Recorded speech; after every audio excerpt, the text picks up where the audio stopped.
Edmonton. Local breaking news with Nariman Issa. Good evening. A local family's video showing cramped conditions on one of WestJet's new reconfigured planes is making the rounds online. WestJet says this is the new reality for some of its fleet. It's adding an extra row by varying the legroom between 28 and 38 inches. Dad, can you just straighten out your legs there? Impossible. Just straighten out your legs. Straighten up my knees to the front. Mom, how about you? Yeah, well, I'm going to be sharing my leg space with him. I mean, you can hear us joking and laughing in the video because it felt like a joke. Amanda Schmidt and her parents flew to the Dominican over the holidays. Video shows her parents cramped in their seats with little legroom. She says of the 4 planes they took, their flight from Edmonton to Toronto was the only plane with the reconfigured seats. She says her father, who is 6'3", was moved a few rows up to a different seat with more legroom. Schmidt says she felt unsafe in the new seats.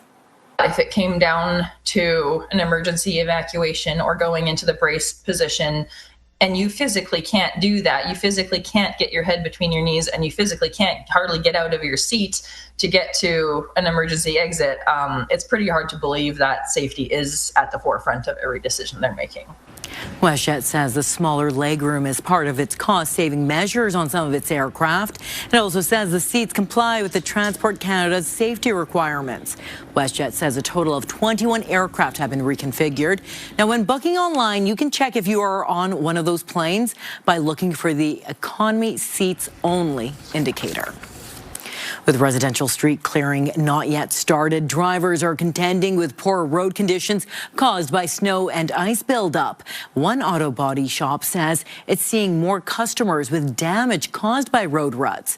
As CTV's Merrick Takash reports, those drivers may be able to get some money for repairs from the city.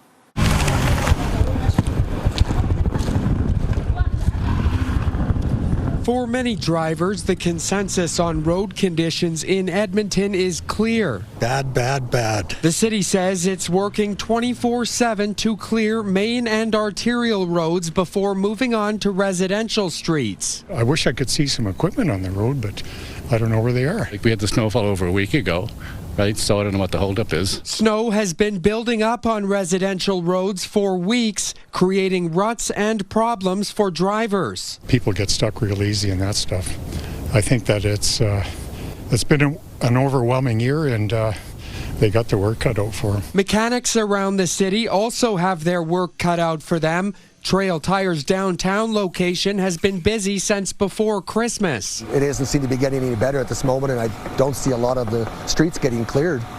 So I think it's going to be good for business, not necessarily good for customers. Todd Vincent says he's seeing more customers because residential roads haven't been cleared. They're actually catching the snow that's not getting cleared up, and they're actually bouncing off the sides of the cars and wrecking fenders and bumpers and stuff like that. So stuff that not normally would be ripped off or getting ripped off because the snow is not getting cleared. The city says if you believe your vehicle was damaged because of a rut, you can follow the instructions to submit a claim online. The city is expected to provide an update on residential snow clearing tomorrow afternoon. It's not good, but I'm fighting the road, man.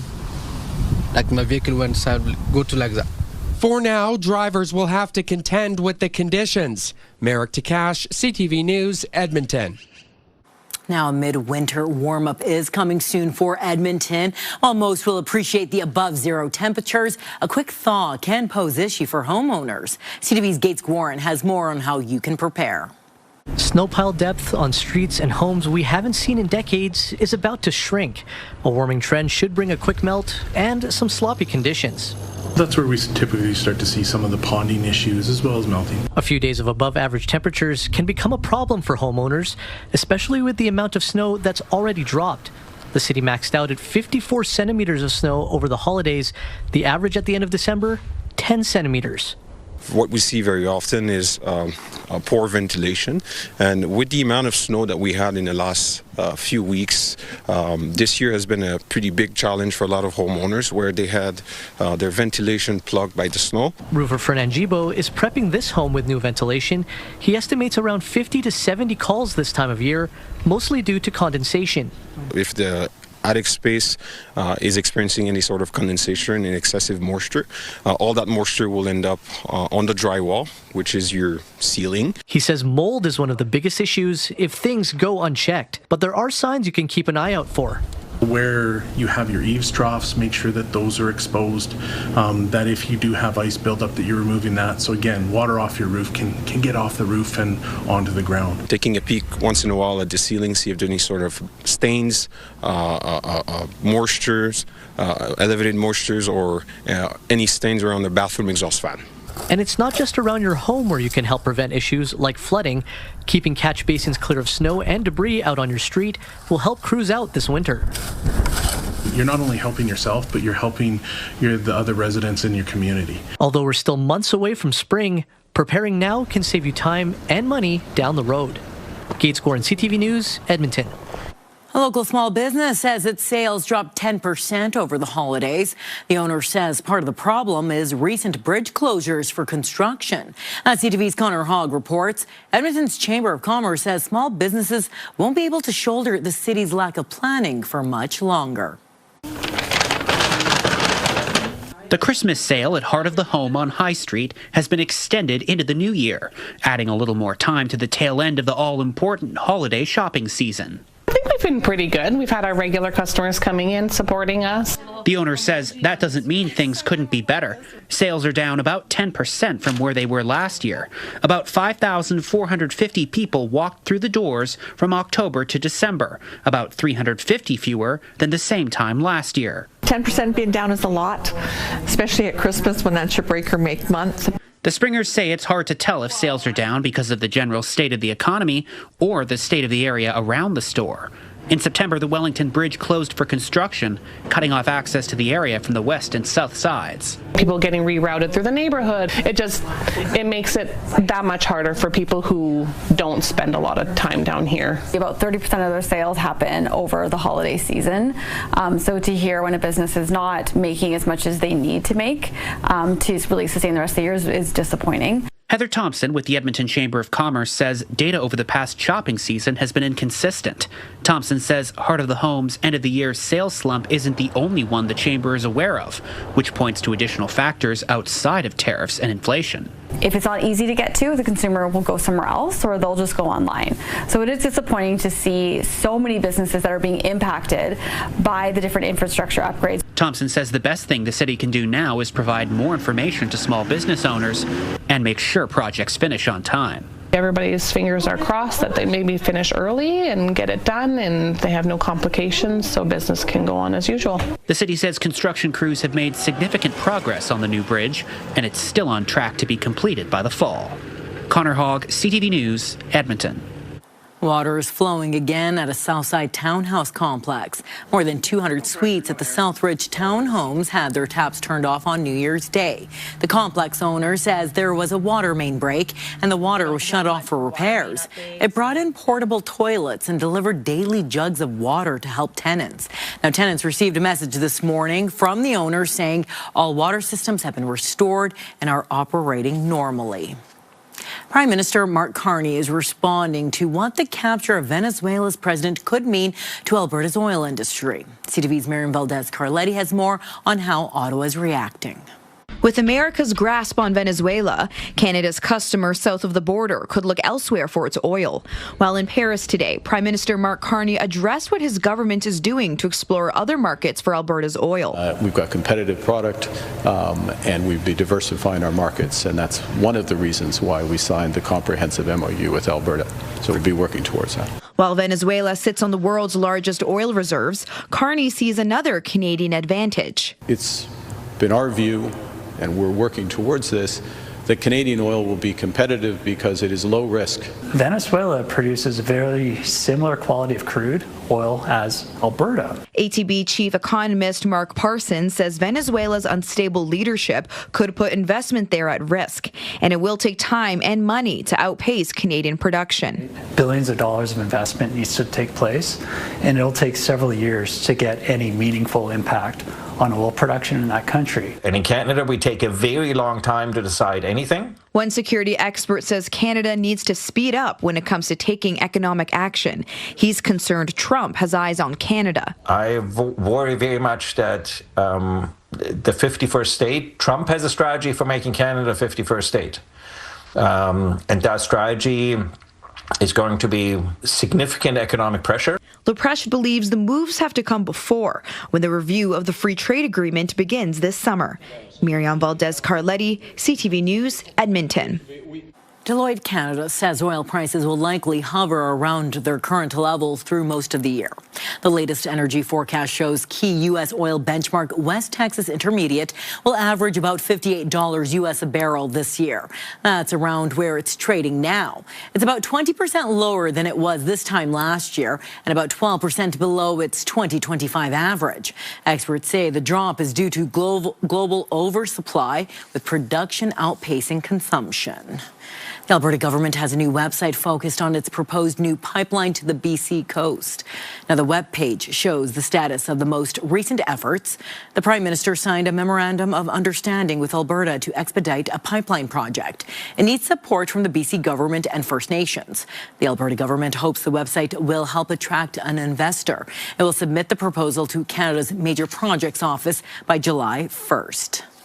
Edmonton police have laid more charges in an organized crime investigation. Police say One Order MC is closely aligned with the Hells Angels and has chapters across eastern Canada. After a year's investigation, officers seized drugs, guns, and cash in raids last October at 40 locations in Alberta and BC.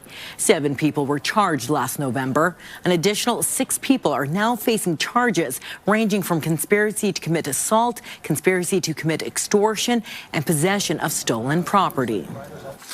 A Calgary woman desperate to find her missing sister has been targeted on social media.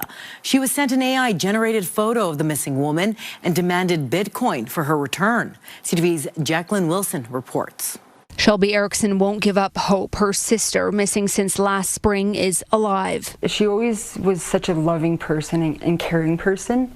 Like, she cared for all animals and all people. Deanna Erickson was last seen getting off of a bus near the Shoppers Drug Mart in Walden on June 6th around 11 p.m., seeming disoriented. Shelby thinks she asked a stranger for a ride home. Deanna didn't just take off, or she didn't just vanish. Like, she has to, someone knows something, and they're just not coming forward. Police say the case remains open, and Shelby frequently posts about her search on social media. And that's where, in December, someone tried to scam her out of $10,000. The fraudsters used artificial intelligence to make a fake picture of Deanna tied up and being held hostage in a van, and told her to send them the money through Bitcoin or they'd kill her. At that time, I was just like in shock and so scared, and I was going to go to the police right away. Police say artificial intelligence has become an increasing problem, and missing person cases are a target. We're starting to see in missing persons cases where victims are being contacted by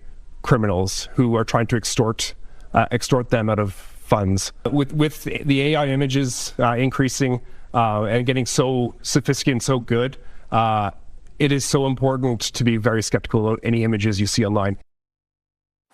The Oilers and Hockey Edmonton have awarded 3 young athletes $1,000 scholarships ahead of a large hockey tournament. To be recognized for more than just hockey and for leadership, character, and giving back means so much to us. This award represents the values we try to live by, both on and off the ice. The Wayne Gretzky Award recognizes young athletes who lead through sportsmanship, academics, and helping their community. The awards were handed out ahead of the 62nd annual Quick Card Edmonton Minor Hockey Week. The tournament features more than 13,000 players from nearly 700 teams. Now, this year's honorary chair is Bill Ross, also known as Mr. Central. He died in May and was a volunteer for more than 60 years.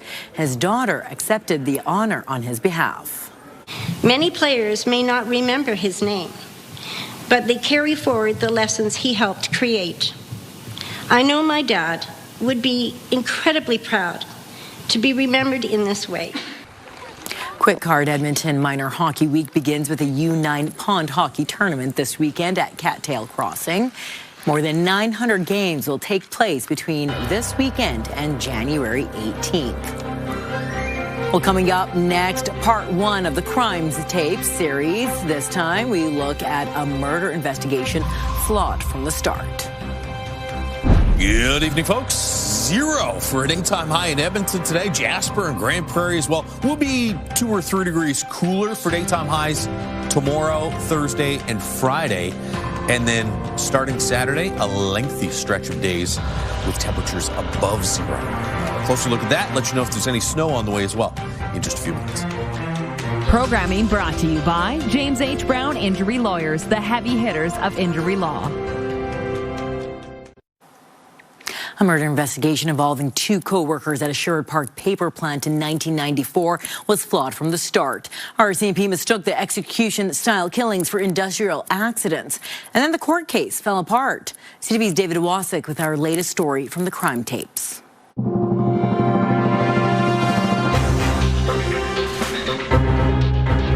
The October 1994 double murder investigation into the deaths of James Dieter and Tim Ordzik began poorly for the Mounties.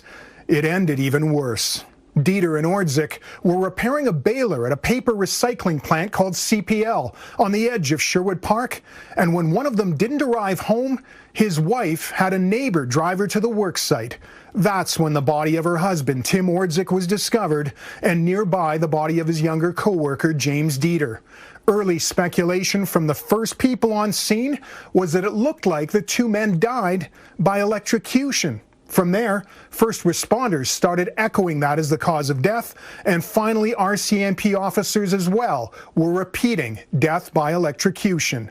By the time an autopsy was done 36 hours later, the police had already given the crime scene over to occupational health and safety. The coroner found both men had suffered 3 small caliber bullet wounds to the head, execution style. How was it missed? We found out at court years later, a story we've stored away on our crime tapes. When the bodies of James Dieter and Tim Ordzik were discovered, those on scene called it electrocution. Corporal Donald Drizel was the most senior officer to arrive at CPL packaging plant on October 1st, 1994, long after many others. At 9:41 p.m., he talked to paramedics, EMTs, plant employees, and initial officers. It took all of 2 minutes. On the stand, he admits all of those people I talked to for a few seconds. Under cross-examination, Jason Dix's lawyer asks, "How long did you observe the bodies?" His reply, "A few seconds, sir." Within that 2 minutes, Drizel phones Occupational Health and Safety to tell them of a double electrocution. Today, he attempted to avoid our cameras, standing beside a court constable as they left the building through the underground parkade. I have no comment on my testimony. About the time frame of when you got there and the phone call that you made? No, I have nothing to say at this time. Drizel was a constable at the time Dieter and Ordzik were murdered. He's now a corporal. This is the man who was in charge of the Sherwood Park detachment that night. He made the decision not to go to the crime scene. He also released electrocution as cause of death before the medical examiner discovered bullet holes in the 2 men's bodies. He was reprimanded by superiors for both actions. The reprimand, the 2-part reprimand, did that come as a shock to you? Sir? Just told you I wasn't answering any questions. Okay. Corporal Randall Marchand retired in 1997. He did not end his career in the Sherwood Park detachment. Despite the errors at the crime scene, investigators quickly identified a suspect, Jason Dix, a man who knew both of the victims. A motive? Perhaps that James Dieter, the younger victim, had been socializing with the same woman the married Dix had been having an affair with. The theory continued that Tim Ordzik may have simply been in the wrong place at the wrong time. Nearly 2 years after the slayings, the Mounties laid murder charges and made sure the media got pictures of Jason Dix. Here now is my old colleague, Graham Neal, covering court back in 1996. Jason Dix was wearing the same T-shirt and shorts he had on when he was brought into custody yesterday. He showed no emotion as 2 first-degree murder charges were read to him. Dix glanced briefly over at the packed courtroom before being led away. The whole matter lasted only a few minutes. Dix did not enter a plea. The families of the victims say it's the first time they've ever seen the man. We don't know a motive. We have no idea who this person is. Don't know how he knew my husband or James at all. Tim Ordzik and James Dieter did in fact know Dix. He worked for a scale company that had a contract at the plant. When he was working there, he had to report to both Ordzik and Dieter. The families of the two victims would wait nearly 2 more years for Jason Dix to stand trial in the killings of Tim Ordzik and James Dieter. Far from a conviction, Jason Dix's trial would start to uncover the lengths the RCMP and the prosecutor were willing to go to in their effort to have Dix found guilty. That's coming up on our next chapter of the Crime Tapes.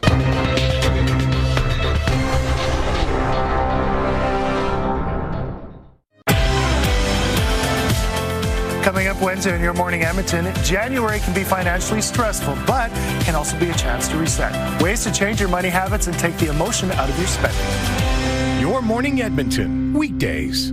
Programming brought to you by the Billy Joel Songbook with your Edmonton Symphony Orchestra. Learn more at winspearcenter.com. Welcome back. Got off to a chilly start today, although no worse than average. Minus 16 for a morning low. Minus 7 is the average daytime high, and after a string of 4 straight days with daytime highs in the minus teens, we were back above average today, and we'll be above average for the next at least 7 or 8 days, maybe even longer. You got this low pressure system sliding across the north. There's a weak little cold front trailing behind that, and so overnight tonight, you might see a couple of scattered flurries push through at about 2-3 a.m. potentially, so there might be a little dusting on the ground when you wake up tomorrow morning. No heavy snow, though. And then midday, we'll get some sunshine. Clouds will kind of roll back in, it looks like, late in the day tomorrow. So we'll call it a mix of sun and cloud. There's another low that'll slide across northern Alberta on Thursday. And again, most of the precipitation with that is going to be across northern Alberta. It doesn't even really look all that heavy. I think the big story with this is the colder air that'll get sucked in behind it, primarily in eastern and northeastern Alberta. Here was today. Not too bad from Edmonton off to the west and northwest. You had those highs near 0. Tomorrow, a couple of degrees cooler, somewhere in the -2 to -4 range for daytime highs. Tomorrow, Thursday, and even Friday, I think we're up around -2 or -3, but we'll be right on the edge between some of that milder air and then look at this cold air that gets sucked in behind that low pressure system. So we'll have daytime highs Friday in the minus teens, maybe even -20s in parts of east central and northeastern Alberta. It's short-lived, though. Look at the warm air that punches back in from the west starting Saturday. So Saturday, Sunday, first half of next week, daytime highs above 0. -10 to 15 range for most of central and north central Alberta. A little colder, closer to -20 in Cold Lake tomorrow morning. About -11 in Fort McMurray. -2 to -4 range for Grand Prairie, Whitecourt, Edson, and about -3 in Red Deer tomorrow. Here in Edmonton, -2 or -3 tomorrow, -4 on Thursday. Chances of some flurries, especially late in the day on Friday. And then the really big warm up Saturday, Sunday, highs near 5 and still 3 to 5 degrees above 0 Monday, Tuesday, Wednesday of next week. That is your forecast. Well, the most famous grizzly bear in Banff National Park is the star of a new children's book. CTV's Alicia Fieldberg reports. He's been caught on camera many times, and now Banff National Park's most famous bear is the subject of a children's book. The boss has been the dominant grizzly in the area for more than a decade. And he's a great, subject to write a book about because he's been around humans so much. The author's kids love watching bears on National Park's wildlife cameras, which sparked many trips and many more sightings. Well over 100, maybe closer to 200 bears now. Including the boss. We come to Banff quite often, so we actually had the privilege to see him. That inspired this American author who worked with an Edmonton publisher and a distributor from Dead Man's Flats. Important to support local culture, right? Respect nature. And creation and learning a little bit about it. Our sort of celebrity bear, but it's fantastic. It's exactly the sort of book that we like to support. The fictional tale depicts the celebrity bear at famous sites in Banff, and one image seems to have inspired his travels. I think Boss read my book as well. After the book came out, he was spotted in Johnston's Canyon. The goal is to inspire humans as well, to protect nature and understand the challenges bears face. They have to learn about coexisting with us as much as we need to keep learning how to be safe around them. The boss is the first Canadian bear featured by the author, but likely not the last. She's also planning a book about bears in Jasper National Park. Alicia Fieldberg, CTV News, Calgary. That's all the time we have for tonight. Thank you so much for watching. Have a good rest of your evening. Good night.